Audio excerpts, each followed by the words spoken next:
గులాబీ జాతర నేడే, బీఆర్ఎస్ పార్టీ సిల్వర్ జూబ్లీ వేడుకలకు సర్వం సిద్ధం. 1213 ఎకరాల్లో సభ ఏర్పాట్లు, 154 ఎకరాల్లో మహాసభ ప్రాంగణము, 500 మంది కూర్చునేలా ప్రధాన వేదిక, 10 లక్షల మంది ప్రజలు వస్తారని చెప్పేసి అంచనా వేస్తా ఉన్నారు.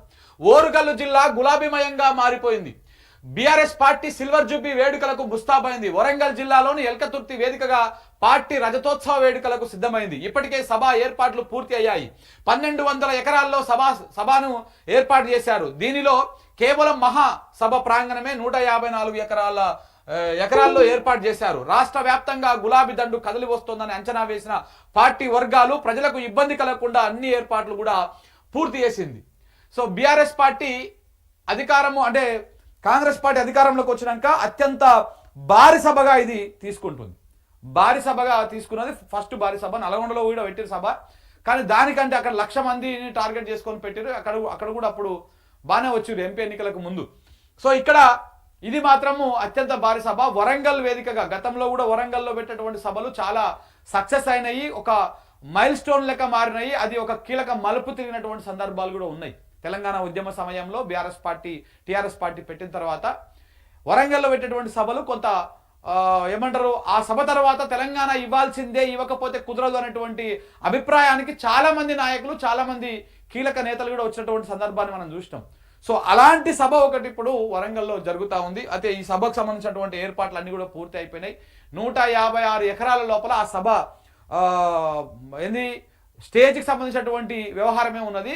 మొత్తము 1200 ఎకరాలల్లా ఈ సభను ఏర్పాటు చేస్తూ ఉన్నారు. 1200 ఎకరాలు, 10 లక్షల మందిని అక్కడ వచ్చినా కానీ ఎలాంటి ఇబ్బందులు లేకుండా ఏర్పాట్లు చేసిరు. దాదాపు 2000 నుంచి 3000 మంది వాలంటీర్లు వీళ్ళకి సంబంధించినటువంటి అన్ని ఏర్పాట్లను చూసుకుంటున్నారని చెప్పేసి కూడా చెప్తా ఉన్నారు. అయితే నిన్న కేటీఆర్ కూడా దీని మీద మాట్లాడాడు. వరంగల్ సభతో రాజకీయాల్లో కొత్త చరిత్ర సృష్టిస్తాం. కేసీఆర్ ప్రసంగం కోసం ప్రజల్లో ఆసక్తి ఉన్నది. గులాబీ సైనికులు తరలి రావాలి, అంతా సమన్వయం చేసుకొని కలిసి రావాలి, ఊరూరా పార్టీ జెండాలు ఎగరవేయాలి. బీఆర్ఎస్ పార్టీ నేతలతోటి కేటీఆర్ టెలికాన్ఫరెన్స్ ఏర్పాటు చేసినటువంటి సందర్భంగా వచ్చినటువంటి వార్తది. ఇంకా ఇగో పోరుగల్లు దారిలోన తరలుతుంది తెలంగాణ.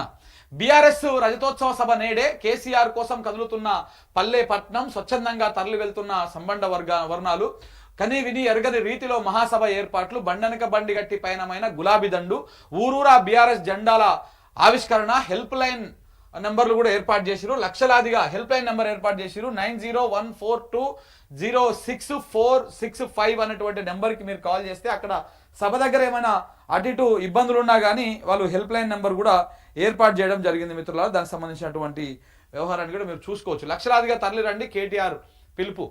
జాతరను తలపిస్తున్న ఎల్కతుర్తి తొవ్వలు అని చెప్పేసి ఒక చిన్న రైటప్ రాసిర్రు. తెలంగాణ కోసమే పుట్టి తెలంగాణను సాధించిన ఇంటి పార్టీ 25 ఏళ్ల పండగ సందర్భంగా తెలంగాణ గులాబీ తోటలా మారింది. ఆదివారం జరిగే బీఆర్ఎస్ రజతోత్సవ జాతరకు ఓరుగల్లులో బాహుబలి వేదిక కని విని ఎరగని రీతిలో సర్వాంగ సుందరంగా ముస్తాబైంది. చలో వరంగల్ అంటూ మహాసభ వైపు కదులుతున్న రహదారులన్నీ గులాబీ సేనల ఈలలు, జై తెలంగాణ నినాదాలతో హోరెత్తుతున్నాయి. గులాబీ జెండా పట్టి బండెనక బండి కట్టి ఎడ్ల బండ్లు మొదలు తీరొక్క వాహనాల శ్రేణులు రయ్యమని గులాబీ సంబరానికి దూసుకుపోతున్నాయి.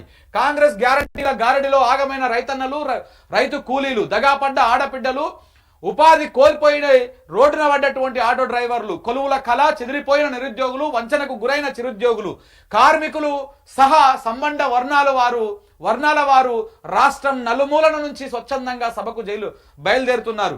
ఊరూరా వాడవాడల బీఆర్ఎస్ జెండాలను ఎగరవేసి సభా ప్రాంగణం ఎల్కతుర్తి వైపు గులాబీ సైనికులు కదులుతున్నారు. మార్పు అంటూ నమ్మి ఎన్నుకున్న సర్కారు పాలనలో ఆశలు సన్నగిల్లిన జనమంతా ఆర్థిక సభ వేదిక పైనుంచి జననేత కేసీఆర్ చూపే దిశ కోసము ఎదురు చూస్తున్నారు. నిన్ననే మాట్లాడినాం.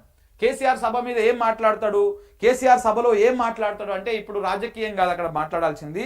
జనం పడుతున్నటువంటి గోస మాట్లాడాలి, రైతులు పడుతున్నటువంటి ఇబ్బందులు మాట్లాడాలి, రైతులు ఏ రకంగా ఇబ్బందులకు గురవుతా ఉన్నారు, ఏ రకంగా అదైతా ఉన్నారు, వాటి గురించి మాట్లాడాలని చెప్పేసి నిన్నే మనం మాట్లాడుకోవడం జరిగింది. దానికి సంబంధించి ప్రధానంగా అది ఉండేటువంటి అవకాశం ఉంది. ఇక్కడ కేసీఆర్ స్పీచ్ కూడా అదే ఉండేటువంటి అవకాశం ఉంది. ఇక ఇదైతే